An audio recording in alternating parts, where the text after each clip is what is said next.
नमस्ते, सलाम, सत श्री अकाल, आदाब दोस्तों। मेरा नाम गगन है। हम जानते हैं कि आप में से बहुत सारे लोगों का फेवरेट हीरो होगा ब्रैड पिट। तो उन्हीं के शुरुआती दिनों की एक मूवी जिसका नाम है ट्रॉय, जो कि आर के लिए समाज के सम्मान के रूप में यह मूवी बनाई गई है। तो आज हम इसी को एक्सप्लेन करने जा रहे हैं, तो अपने श्रवण यंत्रों को मेरे मुखार बिंदु की ओर केंद्रित रखना। चलिए शुरू करते हैं। दोस्तों, इससे पहले हम शुरू करें, हमारे चैनल को सब्सक्राइब जरूर कर दें और बेल आइकन भी दबा दें, जिससे हमारी आने वाले वीडियोस के सभी नोटिफिकेशंस आपको सबसे पहले मिले। फिल्म शुरू होती है और फिल्म शुरू होने के साथ ही ये दिखाते हैं कि एगमेम्नॉन, जो कि एक बहुत ही शक्तिशाली राजा है, वो अपनी सेना को लेकर एक दूसरे राज्य की सीमा के अंदर घुस जाता है। तभी वहां से उस राज्य का राजा और उसकी सेना आती है।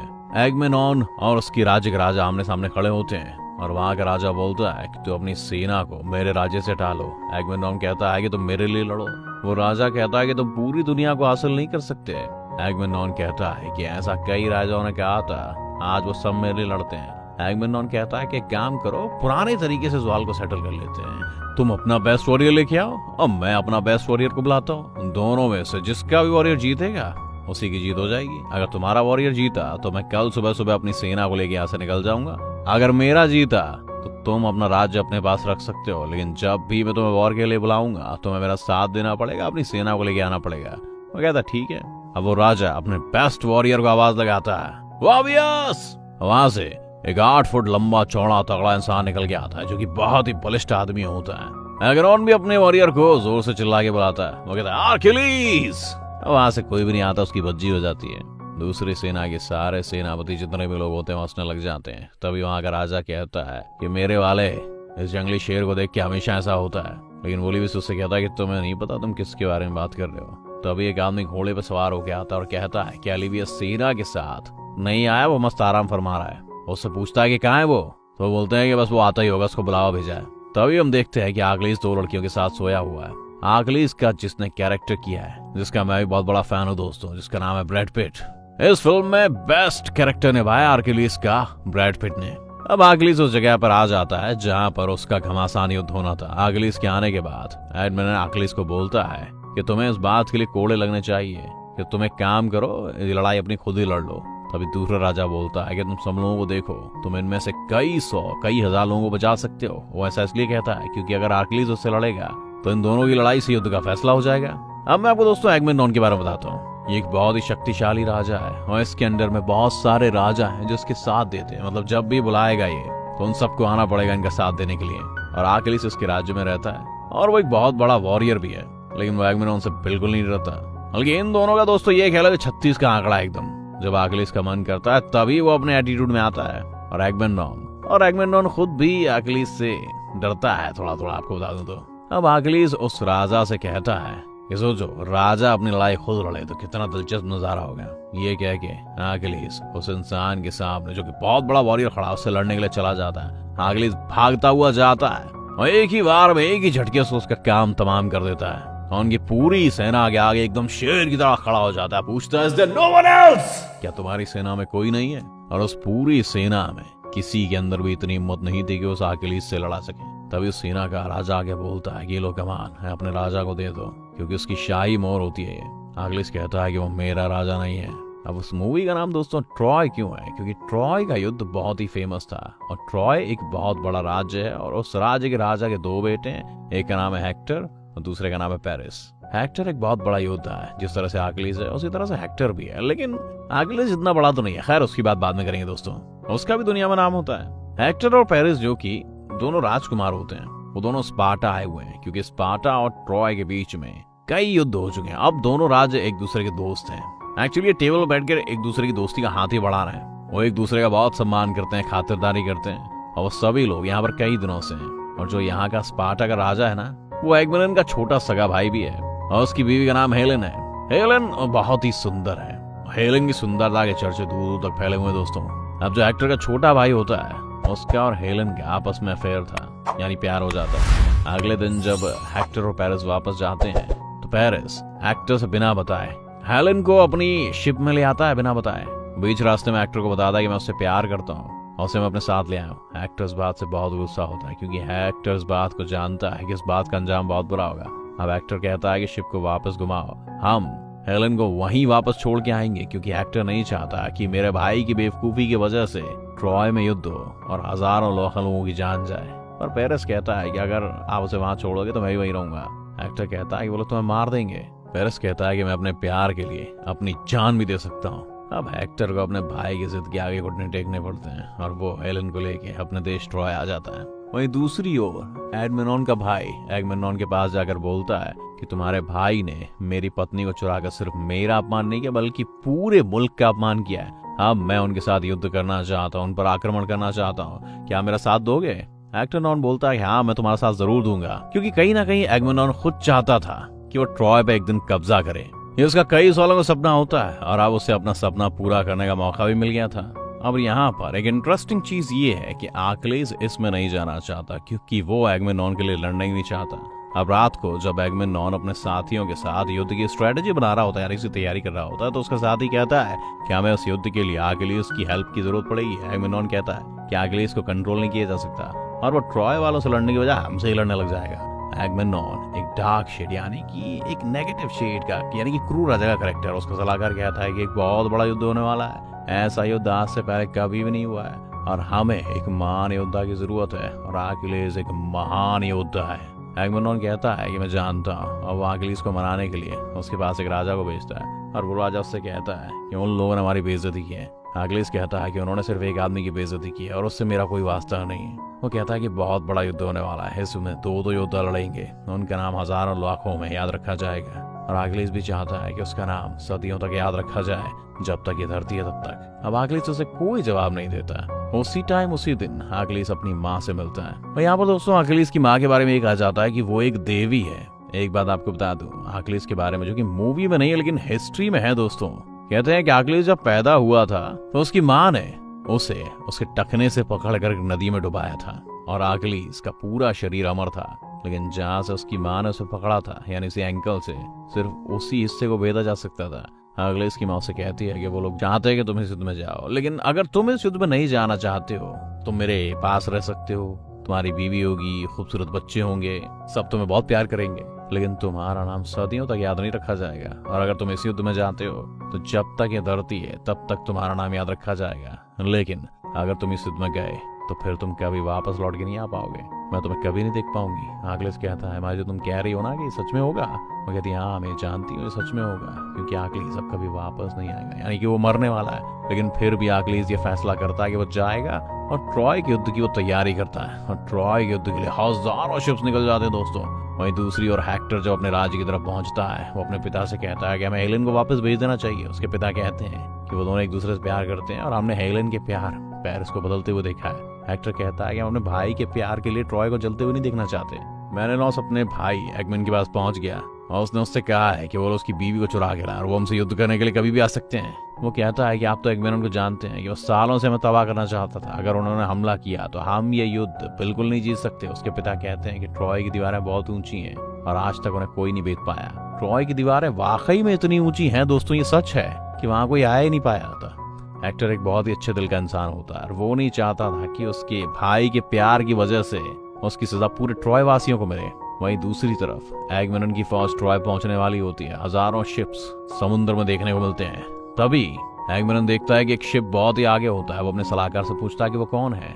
कहते हैं कि वो आर्किलीज है। वो क्या करना चाहता है? एगमेम्नॉन पूछता है क्या वो ट्रॉय के बीच को अपने सैनिकों की जंग के संग फतेह करना चाहता है? ये नामुमकिन है। अब आर्किलीज का शिप वहां से उतरता है, बाकी सारे शिप पानी में ही होते हैं। आर्किलीज बहुत बहादुरी से लड़ रहा होता है। तभी जितने भी शिप में सैनिक थे सब आर्किलीज आर्किलीज चिल्लाने लगते हैं। ये सुनने के बाद, ये देखने के बाद एगमेम्नॉन थोड़ा सा उदास हो जाता है। तभी उसका साथी से कहता है कि उसे लड़ाई जीतने दो, जो मेन युद्ध है उसे तुम जीतना।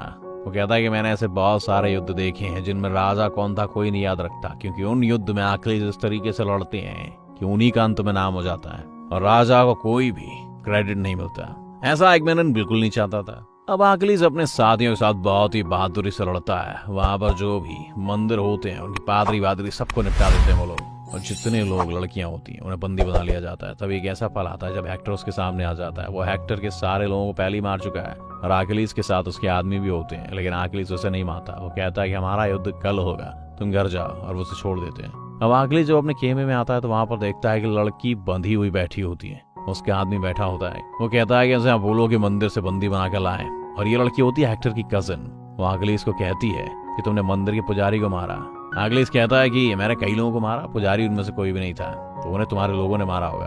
अपोलो कहती है कि वो लोग इसका बदला लेंगे। अखिलेश कहता है तो फिर इंतजार किस बात का है? वो कहती है सही वक्त आने का। अखिलेश कहता है कि उसके पुजारी मारे गए, उसकी सेविका बंदी है, और कौन सा सही वक्त आने का टाइम है। अखिलेश समझ जाता है कि रॉयल फैमिली से और बहुत सुंदर भी होती दोस्तों। अखिलेश कहता है कि तुम्हें डर लग रहा है ना? वो कहती है क्यों मुझे डरना चाहिए? वो कहता है तुम्हें डरने की कोई जरूरत नहीं है, तुम यहाँ बिल्कुल सेफ हो। तभी अखिलेश का एक आदमी वहां आता है और बोलता है कि राजा एगमेम्नॉन ने आपको वहां पर बोला है, जीत का जश्न मनाने के लिए बुलाया है। अखिलेश वहां पहुंचता है और बोलता है वहां पर कई सारे राजा होते हैं। अखिलेश के वहां पहुंचने के बाद राजा सबको भेज देता है। एगमेम्नॉन कहता है कि तुम्हें क्या लगता है कि आज के बाद लोग तुम्हें याद रखेंगे? लोग हमेशा राजा को याद रखता है। अखिलेश कहता है कि जब हमने वो किनारा जीता ना, तो राजा हमसे बहुत पहले समुद्र के बीच में था। एगमेम्नॉन कहता है कि तुम्हारे आदमियों ने अपोलो के मंदिर लूट लिए। अखिलेश कहता है कि तुम्हें जो कुछ भी चाहिए वो तुम ले सकते हो, मेरी तरफ से गिफ्ट रख लो, एक काम करो। एगमेम्नॉन कहता है कि मैं पहले ही ले चुका हूँ। और तभी वो अपने आदमियों को बुलाता है और उसके आदमी उसी लड़के को लेकर आते हैं जिससे अभी अभी अखिलेश ने वादा किया था कि तुम्हें यहाँ पे डरने की जरूरत नहीं है। अखिलेश उन आदमियों को कहता है कि अगर तुम अपने घर जिंदा वापस जाना चाहते हो तो लड़की को छोड़ दो। तो वो लड़की कहती है कि आज पहले ही बहुत खून बह चुका है और मैं नहीं चाहती कि और खून बहे। और अखिलेश चुप हो जाता है। ये देखने के बाद एगमेम्नॉन एकदम शॉक्ड हो जाता है। वो कहता है कि एक लड़की ने महान योद्धा अखिलेश को चुप करवा दिया। वो अखिलेश को चिढ़ाने के लिए कहता है कि आज रात को ये लड़की मुझे नहलाएगी, अगली रात कौन जाने क्या हो। ये सुनने के बाद अखिलेश को गुस्सा आ जाता है। वो कहता है कि मैं कफन ओढ़ने से पहले तुझे मौत की नींद सुला चुका हूँ, और वो वहां से निकल लेता है। अगले दिन जब वो सब ट्रॉय से युद्ध करने के लिए जाते हैं तो जो अखिलेश के जो खास सैनिक होते, जो सिर्फ अखिलेश के लिए लड़ाई कर सकते थे, अपनी जान भी दे सकते थे, वो अखिलेश के पास आते हैं और कहते हैं, बताते हैं कि हम सब युद्ध के लिए जा रहे हैं। अखिलेश कहता है कि हम में से कोई भी युद्ध में नहीं जाएगा, हम लोग युद्ध नहीं लड़ेंगे। अब दोस्तों युद्ध के मैदान में एक तरफ हेक्टर और उसका भाई पेरिस आते हैं और दूसरी तरफ एगमेम्नॉन और उसका भाई आते हैं। अब पेरिस एगमेम्नॉन के भाई से कहता है कि युद्ध हेलन की वजह से हो रहा है, क्योंकि मैं हेलन से प्यार करता हूँ, तुम्हारा भाई भी उसे चाहता है, तो एक काम करते हैं, इसके और मेरे बीच में युद्ध होगा और जो भी जीतेगा वो हेलन को मिल जाएगा और इस लड़ाई को, इस युद्ध को हम यहीं खत्म कर देंगे। एगमेम्नॉन ये नहीं करना चाहता क्योंकि वो अपने भाई की बीवी के लिए नहीं आया, बल्कि वो तो भैया ट्रॉय को हासिल करने के लिए आया है। उसके भाई से साइड में ले जाके बोलता है कि मुझे इसे मारने दो, उसके बाद तुम हमला कर देना और तुम्हें भी ट्रॉय मिल जाएगा और मेरा भी बदला पूरा हो जाएगा। अब पेरिस और एगमेम्नॉन की लड़ाई होती है और पेरिस को एगमेम्नॉन का भाई मारने वाला होता है कि तभी बीच में हेक्टर आ जाता है और वो एगमेम्नॉन के भाई को मार डालता है। तभी एगमेम्नॉन युद्ध का ऐलान कर देता है और वो ट्रॉय पर हमला कर देते हैं। अब क्योंकि आज अखिलेश युद्ध में नहीं आया था तो उनकी सेना कमजोर पड़ जाती है और उन्हें बहुत बुरी तरह से हार देखनी पड़ती है और उनके बहुत बड़े बड़े वॉरियर्स भी इस युद्ध में मारे जाते हैं और वो लगभग हार ही मान चुके थे। उनके सारे साथी सभी लोग, उनके साथ ही जो उनकी सभी लोग होते हैं, वो कहते हैं कि हम आए थे यहाँ पर हेलन को लेने के लिए। अब जब उसका पति राजी नहीं रहा तो युद्ध का कोई मतलब नहीं बनता। तो अभी रात को एगमेम्नॉन की यहाँ पे मीटिंग बैठती है। वो कहते हैं कि हमें अखिलेश की जरूरत है, अखिलेश के बिना हम ये युद्ध नहीं जीत सकते, हमें उसे और उसके आदमियों को बनाना पड़ेगा। एगमेम्नॉन कहता है कि मैं उससे कितनी भी रिक्वेस्ट कर लूं वो युद्ध में नहीं आएगा। वो कहते हैं कि वो लड़की कहाँ है? तो कहता है मैंने उसे छुआ भी नहीं, मैंने उसे अपने सैनिकों को दे दिया। तभी बाहर ये दिखाते हैं कि उस लड़की के साथ वो सैनिक ज्यादती कर रहे होते। तभी अखिलेश आता है, उनमें से सभी को मार देता है, उसे उठाकर अपने खेमे में ले आता है। वो अखिलेश से पूछती है कि तुमने एक महान योद्धा बनने का जीवन क्यों चुना है? वो कहता है कि मैंने नहीं चुना, मैं पैदा हुआ और आज मैं एक योद्धा हूँ। अखिलेश उससे कहता है कि तुमने अपना जीवन देवताओं पर न्यौछावर कर दिया। एवीएस युद्ध के देवताओं के बारे में तुम्हारा क्या कहना है, जो अपने हाथों मारे गए लोगों की खाल की चादर बिछाता है? वो कहती है कि मैं बस इतना जानती हूँ कि वो सारे देवताओं का सम्मान करना चाहिए। अखिलेश कहता है कि मैं तुम्हें एक राज की बात बताता हूँ जो पुजारी मंदिर में नहीं बताते। वो कहता है कि देवता हमसे चलते हैं क्योंकि हम अमर नहीं है, कोई भी पल हमारा आखिरी पल हो सकता है। हर चीज हमारे लिए खूबसूरत है क्योंकि हमें मरना है, और जितनी खूबसूरत तुम अभी लग रही हो उतनी कभी नहीं लगोगी, हम फिर कभी यहाँ नहीं होंगे।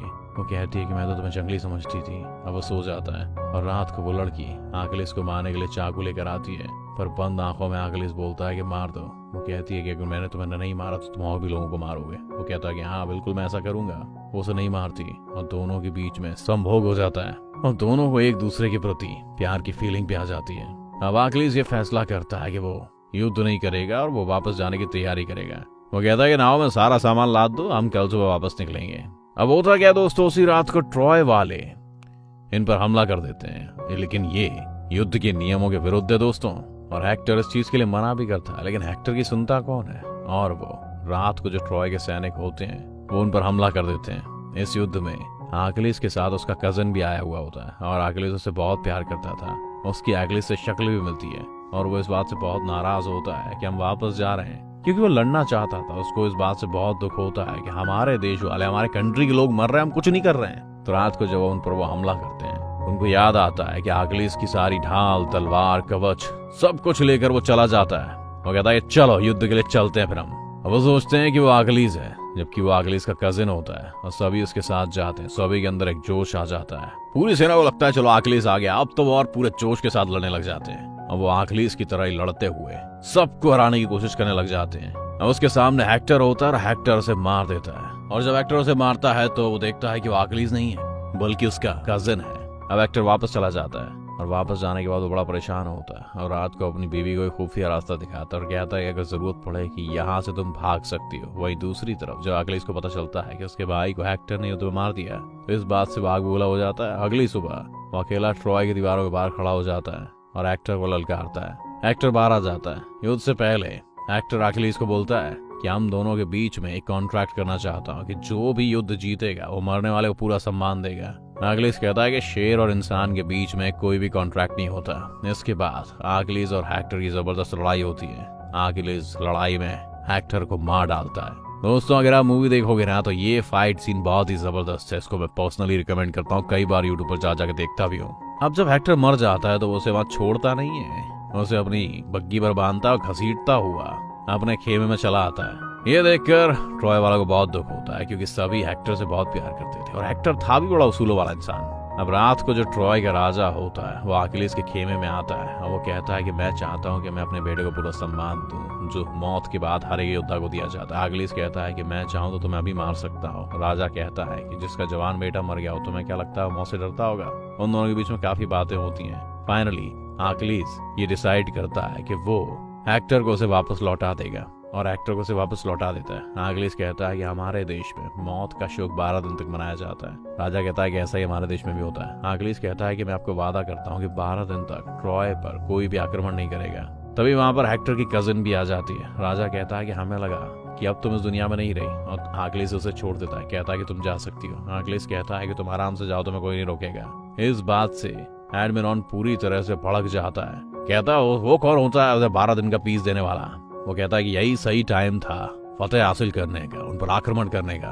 उसके सलाहकार कहते हैं कि हाँ तुम सही कह रहे हो, लेकिन अभी भी हम उनकी दीवारों को नहीं भेज सकते हैं क्योंकि वो बहुत ऊंची और मजबूत है। अब उन्हीं में से एक सलाहकार जो कि राजा भी होता है वो एक तरकीब निकालता है। वो लकड़ी का एक बहुत बड़ा घोड़ा बनाता है और पूरा देश बिल्कुल सुनसान कर देते हैं। अब 12 दिन तक कोई भी युद्ध नहीं होता क्योंकि आर्किलिस ने उनसे वादा किया था कि 12 दिन तक ट्रॉय पर कोई भी हमला नहीं करेगा। और 12 दिन के बाद जब ट्रॉय वाले बाहर आते हैं और देखते हैं कि उनका कोई भी शिप नहीं होता, कोई भी आदमी नहीं होता, और वहां पर वो देखते हैं कि एक बहुत बड़ा घोड़ा होता है और घोड़े के सामने बहुत सारी लाशें पड़ी होती हैं और इन सब की मौत प्लेग की बीमारी से हुई होती है। वो कहते हैं कि इन्होंने अपोलो के मरने का अपमान किया था, इसलिए देवताओं ने इन्हें दंड दिया है। अब पेरिस उनका जो सलाहकार होता है, जिनका सेनापति होता है, वो कहता है कि हमें उस घोड़े को यहीं जला देना चाहिए और इसे अंदर लेकर नहीं जाना चाहिए। तो वहाँ पर जो पुजारी होता है वो कहता है कि हमें ऐसा नहीं करना चाहिए, वो एक शांति का प्रतीक है और जो सोसाइटी के जो देवता होते हैं उनका एक घोड़ा है, हमें इस पोसाइडन के मंदिर के अंदर ले जाकर इस घोड़े को रख देना चाहिए। हम वो डिसाइड करते हैं कि इसे अंदर ले जाएंगे और वो उस घोड़े को ट्रॉय की दीवारों के अंदर लेकर चले जाते हैं। अंदर जाने के बाद पूरे ट्रॉय में बहुत ही हर्षोल्लास मनाया जाता है, सब बहुत खुशियां मनाते हैं क्योंकि उन्हें लगता है कि ये जंग वो जीत चुके हैं और ये जंग पिछले 10 सालों से चल रही थी। वहीं दूसरी तरफ एगमेम्नॉन अभी गया रही है, उसने अपने सारे शिप्स और सारे आदमी को छिपा दिया है। रात होती है और रात को जो घोड़ा अंदर होता है उसके अंदर आर्किलिस उसके बहुत सारे साथी छिपे हुए होते हैं। अब जैसी रात को उन्हें मौका मिलता है वो सब के सब उस घोड़े से बाहर निकल कर आ जाते हैं और ट्रॉय पर हमला कर देते हैं और उसके दरवाजे खोल देते हैं। और तभी वहां से एगमेम्नॉन की पूरी सेना ट्रॉय के अंदर घुस जाती है और वो पूरे ट्रॉय को जलाकर उनके बच्चों को मार देते हैं, औरतों को मार देते हैं और सबको मार देते हैं। और ट्रॉय के राजा को, जिसका नाम ब्रियान है, उसको एगमेम्नॉन मार देता है। तभी वो देखता है कि वहां पर किप्रिसिस, जो कि हेक्टर की बहन होती है, जिससे आर्किलिस प्यार कर रहा होता है, वो एक देवता की मूर्ति के नीचे प्रार्थना कर रही होती है। एगमेम्नॉन जाकर उसे पीछे से पकड़ लेता और कहता है कि तू आर्किलिस ने जो सिर्फ टेस्ट किया उसे मैं भी टेस्ट करना चाहूंगा। तभी वो लड़की चाकू निकालती है और उसकी गर्दन में मार देती है और वो वहीं मर जाता है। तभी राजा के 2 जो हेल्पर होते हैं वो लड़की को मारने वाले होते हैं, लेकिन तो उससे पहले आर्किलिस उन दोनों को मार डालता है। अब वो लड़की नीचे गिरी हुई होती है और आर्किलिस उसे उठा रहा होता है। तभी वहां पर हेक्टर का छोटा भाई, जो कि ट्रॉय का प्रिंस है, जिसका नाम पेरिस है, वो वहां पर आ जाता है। वो उन्हें देख लेता है, दूसरे तीर चलाता है और तीर सीधा आर्किलीस के टखने पर लगता है। और जैसा कि शुरुआत में बताया गया था कि आर्किलीस का सिर्फ यही वो हिस्सा होता है जिससे वो मारा जा सकता है, और आर्किलीस के एंकल से जैसे ही तीर आर पार होता है उसे बहुत दर्द होता है, लेकिन आर्किलीस फिर भी खड़ा होता है और उस शहजादे के ऊपर अपनी तलवार लेकर बढ़ता है। लेकिन तब तक वो 3-4 तीरों से और मार देता है और आर्किलीस अपने घुटनों के बल गिर जाता है। आर्किलीस जब पेरिस उसे तीर मार रहा होता है तो उसकी जो बहन होती है वो उसे मना भी करती है कि तुम रुक जाओ, लेकिन वो तीर मारता ही चला जाता है। उसके बाद पेरिस उसके सामने आ जाता है क्योंकि वो अपनी बहन से कहता है कि चलो। आर्किलीस उसकी बहन से कहता है कि तुम जाओ क्योंकि पूरा ट्रॉय खत्म होने वाला है। वो जाना ही नहीं चाहती थी क्योंकि वो उससे प्यार करती थी, आर्किलीस भी उससे प्यार करता था, लेकिन उसे जाना पड़ता है और वो चली जाती है। उसके बाद आर्किलीस की वहीं पे मौत हो जाती है और इस तरह से एक बहुत बड़े योद्धा का अंत हो जाता है। और उसके अंत के बाद सारे वहां पर खड़े होकर उधर देखने लगते हैं और अंत में ये दिखाया जाता है कि आर्किलीस की चिता को आग लगाई जाती है और जो उसकी महबूबा है वो दूर से उसका धुआं उठते हुए देख रही है। और इसी के साथ ये फिल्म खत्म हो जाती है। दोस्तों, हमें उम्मीद है कि आपको ये फिल्म बहुत पसंद आई होगी क्योंकि बहुत ही लेजेंडरी फिल्म है। और आपको हमारा वीडियो भी पसंद आया तो इसे जरूर लाइक करें और नहीं पसंद आया तो डिसलाइक कर दें और हमारे चैनल को सब्सक्राइब जरूर करें। Thanks for watching.